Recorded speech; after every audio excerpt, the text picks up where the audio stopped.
ರಾಮ ಮಂದಿರ ಮಾದರಿ ರಾಮ ಮಂದಿರ ಅಯೋಧ್ಯೆಯಲ್ಲಿ 108 ಕಂಬಗಳು ಸಮೇತ ಯಾವ ತರ ಶ್ರೀ ಬಾಲರಾಮ ಎಲ್ರಿಗೂ ಪ್ರದರ್ಶನ ನೀಡ್ತಾ ಇದ್ದಾರೋ ಅಂತ ರಾಮ ಮಂದಿರ ನಾವು ಎಲ್ಲರಲ್ಲಿ ಪ್ರದರ್ಶನಕ್ಕೆ ಇಟ್ಟಿದ್ದೀವಿ. 13ನೇ ತಾರೀಕಿನಿಂದ ಇದೇ ತಿಂಗಳ 13ನೇ ತಾರೀಕಿಂದ 20ನೇ ತಾರೀಕುವರೆಗೂ ಇರುತ್ತೆ. ದಯವಿಟ್ಟು ಇದರ ಸದುಪಯೋಗವನ್ನು ಎಲ್ಲಾ ಸುತ್ತಮುತ್ತಲ ಹಳ್ಳಿಗಳು ಎಲ್ಲಾ ಜನತೆ ಬಂದು ಇದರ ಸದುಪಯೋಗ ಪಡೆದುಕೊಂಡು ಬಾಲರಾಮನ ದರ್ಶನವನ್ನು ಪಡೆದುಕೊಳ್ಬೇಕಾಗಿ ಎಲ್ಲರಲ್ಲಿ ಮನವಿ. ಮತ್ತೆ ನೀವು ತಿಳಿದಿರೋರು, ನೀವು ದರ್ಶನವಾದ್ಮೇಲೆ ನಿಮ್ಮ ಅಕ್ಕಪಕ್ಕ ಹಳ್ಳಿಗಳಲ್ಲಿ ನಿಮ್ಗೆ ತಿಳಿದಿರೋ ಜನರಿಗೆ ಇದರ ಫೋಟೋಸ್ ಅನ್ನ ವಾಟ್ಸಪ್ ಮುಖಾಂತರ ನೀವು ಕಳಿಸಿ ಅವರು ಕೂಡ ಬಂದು ಶ್ರೀರಾಮನ ದರ್ಶನವನ್ನು ಪಡೆದುಕೊಂಡು ಹೋಗಕ್ಕೆ ನೀವೆಲ್ಲರೂ ಸಹಾಯ ಮಾಡಬೇಕು ಅಂತ ಕೋರ್ತಾ ಇದ್ದೀವಿ. ಮತ್ತೆ ಇನ್ನೂ ಒಂದು ಎಲ್ಲಾ ಶಾಲಾ ಮಕ್ಕಳು ಕೂಡ ಇದನ್ನು ನೋಡಬೇಕು ಅನ್ನೋ ಉದ್ದೇಶದಿಂದ ಎಲ್ಲಾ ಸ್ಕೂಲ್ ಮಕ್ಕಳಿಗೂ ನಾವು ಇನ್ವೈಟ್ ಮಾಡಿದೀವಿ. ಪ್ರತಿ ಸ್ಕೂಲ್ ಅವ್ರಿಗೂ ಬೆಳಗ್ಗೆ ಸೆಷನ್ ಮಧ್ಯಾಹ್ನ ಸೆಷನ್ ಅಂತ 2 ಪ್ಲಾನ್ ಮಾಡಿದೀವಿ. ಬೆಳಗ್ಗೆ ಒಂದು ಸ್ಕೂಲು ಮಧ್ಯಾಹ್ನ ಒಂದು ಸ್ಕೂಲು ಅಂತ. ಆ ತರ ಸುಮಾರು 4 ದಿವಸಗಳ ಕಾಲ ಎಲ್ಲಾ ಶಾಲಾ ಮಕ್ಕಳು ಕೂಡ ಬಂದು ವೀಕ್ಷಣೆ ಮಾಡ್ಬೇಕಂತ ಎಲ್ಲಾ ಶಾಲಾ ಮಕ್ಕಳು ಯಾವುದೇ ಭೇದ ಭಾವ ಇಲ್ಲದೆ ಎಲ್ಲಾ ಶಾಲಾ ಮಕ್ಕಳು ಸುತ್ತಮುತ್ತಲಿನ ಎಲ್ಲಾ ಶಾಲಾ ಮಕ್ಕಳು ಬಂದು ಶ್ರೀರಾಮನ ದರ್ಶನವನ್ನು ಪಡೆದುಕೊಂಡು ಅಯೋಧ್ಯ ಮಾದರಿಯ ರಾಮ ಮಂದಿರವನ್ನು ಎಲ್ಲರೂ ವೀಕ್ಷಣೆ ಮಾಡ್ಬೇಕು ಅಂತ ಎಲ್ಲರಲ್ಲೂ ಕೋರ್ತಾ ಇದ್ದೀನಿ. ಜೈ ಶ್ರೀರಾಮ್. ಇನ್ನೊಂದು ವಿಶೇಷ ಅಂದ್ರೆ ಇದು ರಾಮ ಮಂದಿರ ನಮ್ಮ ಗುರುಗಳು 108 ಇತ್ತ ಪ್ರದರ್ಶನ ಮಾಡ್ಬೇಕು ಅಂತ ಒಂದು ಭೀಷ್ಮ ಪ್ರತಿಜ್ಞೆ ಮಾಡಿದ್ರು. ಈಗ ಶ್ರೀನಿವಾಸಪುರದಲ್ಲಿ 110 ಆಯ್ತು, 111 ನಮ್ ಸಿಕ್ತು. ಈ 111 ವಿಶೇಷತೆ ಏನಿದೆ ಅಂದ್ರೆ ಶ್ರೀರಾಮನಿಗೆ 3 ನಾಮಗಳಿರುತ್ತೆ ಹೆಣೆಯಲ್ಲಿ. ನೋಡಿದಿರ ತಾನೆ ಎಲ್ಲರೂ? 3 ನಾಮ ನೋಡಿದೀರಾ? ಆ 3 ನಾಮ ಅಂದ್ರೆ 111 ಅಂದ್ರೆ 111 ಆಯ್ತು. ಆ 111ನೇ ಪ್ರದರ್ಶನ ಇಂದೂರಿಗೆ ಸಿಕ್ಕಿರೋದು ನಿಜವಾಗ್ಲೂ ಎಲ್ರಿಗೂ ಒಂದು ಸೌಭಾಗ್ಯ ಅಲ್ವಾ? 101 ಯಾರಿಗೂ ಸಿಗಲ್ಲ ಇನ್ನ, ಮತ್ತೆ ಇನ್ ಬೇಕಂದ್ರೂ ಸಿಗಲ್ಲ. 3 ನಾಮ ಬೇಕು ಅಂದ್ರೆ 211 ಆಗುತ್ತೆ, ಇಲ್ಲ 311 ಆಗುತ್ತೆ. 111 ಎಲ್ಲೂ ಸಿಗಲ್ಲ ಅಂತ ಒಂದು 111 ನಮ್ಮ ಎಲ್ದೂರು ಸಿಕ್ಕಿರೋದು ನಿಜವಾಗ್ಲೂ ನಮ್ಮ ಎಲ್ದೂರಿನ ಒಂದು ವಿಶೇಷತೆ. ಮತ್ತೆ ಬೆಳಗ್ಗೆ 6:30ಗೆ ದೇವಸ್ಥಾನ ತೆಗಿತೀವಿ. 6:30ಯಿಂದ ಪ್ರದರ್ಶನ ಇರುತ್ತೆ.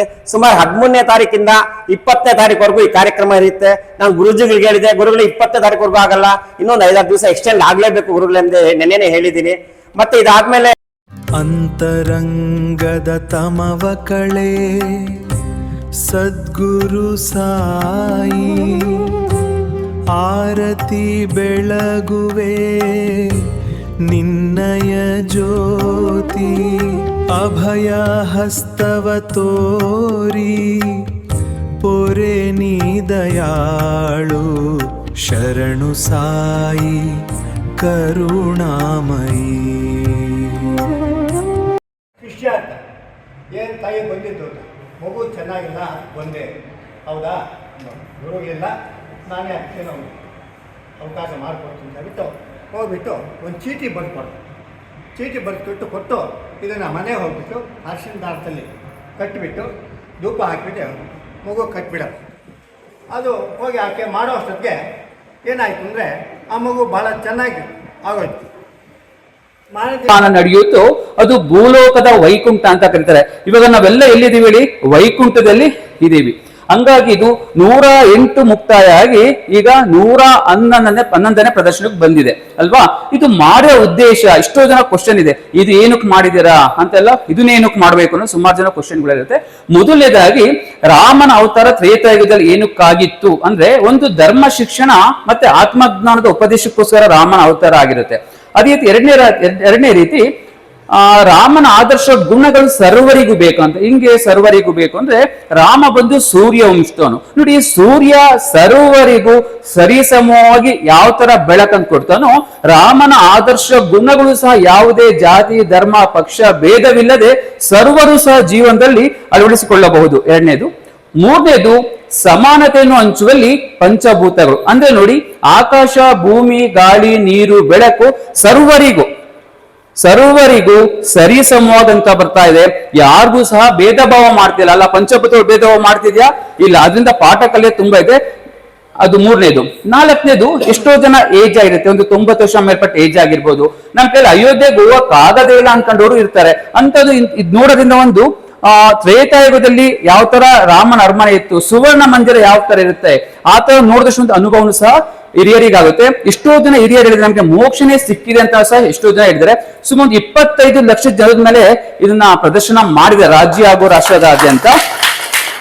ಅದೇ ರೀತಿ ಎಷ್ಟೋ ಜನ ಮಕ್ಕಳಿಗೆ ಆಗ್ಲಿ ನಮ್ಮಂತವ್ರಿಗೂ ಇದು ನೋಡಾದ್ಮೇಲೆ ಇದೇ ಇಷ್ಟು ಚೆನ್ನಾಗಿದೆಯಲ್ಲ, ಅದಿನ್ನೆಷ್ಟು ಚೆನ್ನಾಗಿರ್ಬೋದು ಅಂತ ಅಯೋಧ್ಯೆಗೆ ಓದು ಸಹ ಹೋಗ್ಬೋದು ಪ್ರೇರಣೆ ಕೊಟ್ಟು.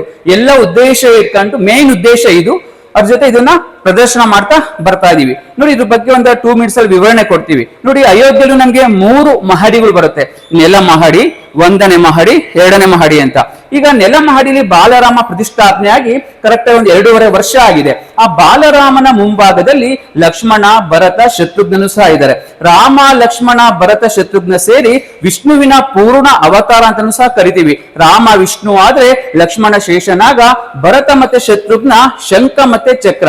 ವಿಷ್ಣುವಿನ ಪೂರ್ಣ ಅವತಾರವೇ ತ್ರೇತಾಯುಗದಲ್ಲಿ ರಾಮ, ಲಕ್ಷ್ಮಣ, ಭರತ, ಶತ್ರುಘ್ನರಾಗಿ ಜನನಾಗಿರ್ತಾರೆ. ಅದು ನೆಲ ಮಹಡಿ ಆಯ್ತು. ಅದೇ ರೀತಿ 1ನೇ ಮಹಡಿಯಲ್ಲಿ ರಾಮನ ಆಸ್ಥಾನ ಅಥವಾ ದರ್ಬಾರ್ ಅಂತ ಕರಿತೀವಿ. ನೋಡಿ ರಾಮ ಕಲ್ಯಾಣ ಆದ್ಮೇಲೆ ಕಲ್ಯಾಣ ರಾಮನಾಗಿ ಸೀತಾದೇವಿಯ ಜೊತೆ ಮೇಲೆ ದರ್ಬಾರ್ ಮಾಡಕ್ ಬರ್ತಾನೆ. ಸೀತಾ ಸಮೇತ ಪಟ್ಟಾಭಿರಾಮ. ನಾವು ಅಯೋಧ್ಯೆಗೆ ಹೋದಾಗ ಸೀತಾದೇವಿಯ ದರ್ಶನ ಮಾಡ್ಬೇಕು ಅಂದ್ರೆ 1ನೇ ಮಡಿಗೆ ಬಂದ್ರೆ ರಾಮನ ಪಕ್ಕ ಸೀತಾದೇವಿ ಕೂತಿರ್ತಾರೆ. ಸೀತಾದೇವಿಯ ದರ್ಶನ ಸಹ ಆಗುತ್ತೆ. ನೋಡಿ ಆಮೇಲೆ ನೋಡಿ ನೀವು 1ನೇ ಮಡಿಲಿ ಸೀತಾ ಸಮೇತ ಪಟ್ಟಾಭಿರಾಮ ಇದೆ. ಸೀತಾದೇವಿಯ ದರ್ಶನ ಆಗುತ್ತೆ. ರಾಮನ ಪರಿವಾರವು ಒಳ್ಳೆ ಬರುತ್ತೆ. ಅದ್ರ ಜೊತೆಲಿ ರಾಮಾಯಣದಲ್ಲಿ ಏನೆಲ್ಲ ಘಟನೆಗಳು ನಡೆದಿರುತ್ತಲ್ಲ ಅದರ ಒಂದು ಸಂಪೂರ್ಣ ಚಿತ್ರಣ ಮತ್ತೆ ಮಾಹಿತಿ ನಮ್ಗೆಲ್ಲಪ್ಪ ಸಿಗುತ್ತೆ. ಅಂದ್ರೆ 1ನೇ ಮಹಡಿ ಸಿಗುತ್ತೆ. ಒಂದು ಸಂಪೂರ್ಣ ರಾಮಾಯಣ ನೋಡಿದಷ್ಟು ಒಂದು ಅನುಭವ ನಮ್ಗೆಲ್ಲ ಆಗುತ್ತೆ 1ನೇ ಮಹಡಿಲೇ ಆಗುತ್ತೆ. ಅವ್ರ ಮೇಲೆ ಇನ್ನೊಂದು ಮಹಡಿ ಇದೆ, 2ನೇ ಮಹಡಿ ಅಂತ. 2ನೇ ಮಹಡಿ ಯಾವುದೇ ದೇವ್ರ ಪ್ರತಿಷ್ಠಾಪನೆ ಆಗಿಲ್ಲ. ಸದ್ಯಕ್ಕೆ ಸಾರ್ವಜನಿಕರಿಗೆ 2ನೇ ಮಹಡಿಗೆ ಹೋಗೋದಕ್ಕೆ ಯಾರಿಗೂ ಸಹ ಅವಕಾಶ ಇರಲ್ಲ. ನಾವ್ ಇವಾಗ ಹೆಂಗೆ ನೆಲ ಮಹಡಿಗೆ ಹೋಗಿ ಬಾಲರಾಮನ ದರ್ಶನ ಮಾಡ್ಕೊಂಡ್ ಬರ್ತಿದೀವಲ್ಲ ಅದೇ ರೀತಿ 1ನೇ ಮಹಡಿಗೆ ಹೋಗು ಸಹ ನಾವು ಸೀತಾ ಸಮೇತ ಪಟ್ಟಾಭಿರಾಮ ಅಥವಾ ರಾಮನ ಪರಿವಾರನ ದರ್ಶನ ಮಾಡ್ಕೊಂಡು ಬರಬಹುದು. ಅದೇ ರೀತಿ ಟೋಟಲ್ 392 ಕಂಬಗಳು ಬರುತ್ತೆ. ನೋಡಿ ಇದು ನೆಲ ಮಹಡಿಲಿ 160 ಕಂಬ, 1ನೇ ಮಹಡಿ 132 ಕಂಬ, 2ನೇ ಮಹಡಿ 74ರಿಂದ 100 ಕಂಬ ಬರುತ್ತೆ. ಅದರಲ್ಲಿ 6 ಡಜನ್ ಪಿಲ್ಲರ್ಗೆ ದೇವ್ರಗಳನ್ನ ಕೆತ್ತನೆ ಮಾಡಿದ್ರೆ 6 ಡಜನ್ ಅಂದ್ರೆ 72 ಕಂಬಗಳಿಗೆ ದೇವ್ರಗಳನ್ನ ಕೆತ್ತನೆ ಮಾಡಿದ್ದಾರೆ. ನಾವೀಗ ಫ್ರಂಟ್ ಅಲ್ಲಿ 2 ಕಂಬ ನೋಡ್ತಿದೀವಲ್ಲ, ಇವೆರಡು ಕಂಬ ಸ್ಟ್ರೈಟ್ ಆಗಿ ಗರ್ಭಗುಡಿ ತನಕ ದೇವ್ರಗಳನ್ನ ಕೆತ್ತನೆ ಮಾಡಿದ್ದಾರೆ. ಅಯೋಧ್ಯೆಯಲ್ಲಿ ಸಹ ಇದೇ ತರ ಮೆಟ್ಲೆತ್ಕೊಂಡು ಸ್ವಲ್ಪ ಮುಂದೆ ಹೋದ್ರೆ ಮುಂದೆಯಿಂದನೇ ಬಾಲರಾಮನ ದರ್ಶನ ಮಾಡ್ತಾ ಹೋಗ್ಬೋದು. ಗರ್ಭಗುಡಿ ಹತ್ರಕ್ಕೆ ಹೋದಾಗ ನಮ್ಗೆ ಬಾಲರಾಮ ಚೆನ್ನಾಗಿ ಕಾಣ್ತಾನೆ. ಅಲ್ಲಿ ಬಾಲರಾಮನ ದರ್ಶನ ಮಾಡಾದ್ಮೇಲೆ ಅಲ್ಲಿ ಎಡಗಡೆನೂ ಸಹ ಜಾಗ ಇದೆ ಅಥವಾ ಬಲಗಡೆನೂ ಸಹ ಜಾಗ ಇದೆ, ಇಳಿದ್ಬಿಟ್ಟು ಹೊರಗಡೆ ಬರ್ಬೋದು. ಅದೇ ರೀತಿ ಲಾಸ್ಟ್ ಅಲ್ಲಿ ಗೋಪುರ ನೋಡ್ತೀವಲ್ಲ, ಆ ಗೋಪುರದ ಎತ್ತರ ಬಂದ್ಬಿಟ್ಟು 160 ಅಡಿ ಎತ್ತರ ಇದೆ. ಅಯೋಧ್ಯೆಯಲ್ಲಿ ದೇವಸ್ಥಾನದ ಉದ್ದ 380 ಅಡಿ ಉದ್ದ ಇದೆ. ಅಗಲ 250 ಅಡಿ ಅಗಲ ಇದೆ. ಇದು ವಿಶ್ವದಲ್ಲೇ 3ನೇ ಅತಿ ದೊಡ್ಡ ದೇವಸ್ಥಾನ ಅಂತ ಆಗಿದೆ. ಇದನ್ನ 1000 ವರ್ಷ ಇರಂಗೆ ಇದನ್ನ ಕನ್ಸ್ಟ್ರಕ್ಟ್ ಮಾಡಿದ್ದಾರೆ. ಯಾವುದೇ ಮಳೆ, ಗಾಳಿ, ಭೂಕಂಪ ಬಂದು ಸಹ ಅಲಗಾಡಬಾರ್ದು. ಅದೇ ರೀತಿ 1000 ವರ್ಷ ರಿಪೇರಿಗೂ ಸಹ ಬರಬಾರ್ದು, ಆ ತರ ಇದನ್ನ ಕನ್ಸ್ಟ್ರಕ್ಟ್ ಮಾಡಿದ್ದಾರೆ. ಅದೇ ರೀತಿ ಯಾವುದೇ ರೀತಿಯ ಕಬ್ಬಿಣವನ್ನು ಸಹ ಯೂಸ್ ಮಾಡಿಲ್ಲ, ಸಿಮೆಂಟ್ ಅನ್ನು ಸಹ ಉಪಯೋಗಿಸಿಲ್ಲ. ಕೆಲವು ಕಡೆ ಮಾತ್ರ ವೈಟ್ ಸಿಮೆಂಟ್ ಯೂಸ್ ಮಾಡಿದ್ದಾರೆ. ಲಾಕ್ ಮಾಡಾದ್ಮೇಲೆ ಗ್ಯಾಪ್ ಇರೋ ಕಡೆ ಮಾತ್ರ ವೈಟ್ ಸಿಮೆಂಟ್ ನ ಯೂಸ್ ಮಾಡಿದ್ದಾರೆ. ಇದರ ಟೋಟಲ್ ವಿಸ್ತೀರ್ಣ ಎಷ್ಟಪ್ಪ ಇದೆ ಅಂದ್ರೆ 70 ಎಕರೆಕ್ಕಿಂತ ಜಾಸ್ತಿ ಇದೆ. ನಮ್ಮ ರಾಮ ಮಂದಿರ ಆಗಿರೋದು 2.77 ಹೆಕ್ಟೇರ್ ಅಂದ್ರೆ ಸುಮಾರು 2.25 ಹೆಕ್ಟೇರ್ ಅಯೋಧ್ಯೆ ರಾಮನ ಕನ್ಸ್ಟ್ರಕ್ಟ್ ಮಾಡಿದ್ದಾರೆ. ಒಂದ್ ರೌಂಡ್ ಅಯೋಧ್ಯೆ ರಾಮನ ಪ್ರದಕ್ಷಿಣೆ ಬರಬೇಕು ಅಂದ್ರೆ ಸುಮಾರು 750 ಮೀಟರ್ ಅಂದ್ರೆ ಸುಮಾರು 3/4 ಕಿಲೋಮೀಟರ್ ಬೇಕು. ನಾವು ಪ್ರದಕ್ಷಿಣೆ ಬರ್ಬೇಕು ಅಂದ್ರೆ ನಾವು ಪ್ರದಕ್ಷಿಣೆ ಮಾಡ್ತೀವಲ್ಲ, ಆ ಪ್ರದಕ್ಷಿಣೆ ಮಾಡೋ ಜಾಗಗಳಲ್ಲಿ ಋಷಿಮುನಿಗಳು ಮತ್ತೆ ಪಾತ್ರಧಾರಿಗಳು ಸಹ ಪ್ರತಿಷ್ಠಾಪನೆ ಮಾಡಿದ್ದಾರೆ. ವಾಲ್ಮೀಕಿ ಮಹರ್ಷಿ ಆಗಿರ್ಬೋದು, ವಸಿಷ್ಠರು, ಅಗಸ್ತ್ಯರು, ವಿಶ್ವಾಮಿತ್ರರು, ಮಾತಾ ಶಬರಿ, ಜಟಾಯು, ನಿಷಾದ ರಾಜ, ದೇವಿ ಅಹಲ್ಯ ಆಗಿರ್ಬೋದು. ಅದೇ ರೀತಿ ದೇವರುಗಳನ್ನು ಸಹ ಪ್ರತಿಷ್ಠಾಪನೆ ಮಾಡಿದ್ದಾರೆ. ಗಣಪತಿ ಆಗಿರ್ಬೋದು, ಹನುಮಂತ ದೇವರು, ವಿಷ್ಣು, ಶಿವ, ಮಾತೆ ಭಗವತಿ ಅಮ್ಮನವರು, ಅನ್ನಪೂರ್ಣೇಶ್ವರಿ ಮತ್ತೆ ಸೂರ್ಯ ದೇವ. ನೋಡಿ ವಿಶೇಷವಾಗಿ ಸೂರ್ಯ ದೇವನು ಸಹ ಪ್ರತಿಷ್ಠಾಪನೆ ಮಾಡಿದ್ದಾರೆ. ಪ್ರತಿ ವರ್ಷ ಶ್ರೀರಾಮನವಮಿ ಟೈಮಲ್ಲಿ ಸೂರ್ಯನ ಒಂದು ಕಿರಣ ಬಾಲರಾಮನ ಹಣೆ ಮೇಲೆ ಸ್ಪರ್ಶ ಮಾಡೋಂಗೂ ಸಹ ಮಾಡಿದಿರೋದು ಪ್ರತಿ ವರ್ಷ ಶ್ರೀರಾಮನವಮಿ ಟೈಮಲ್ಲಿ ಮಾತ್ರ.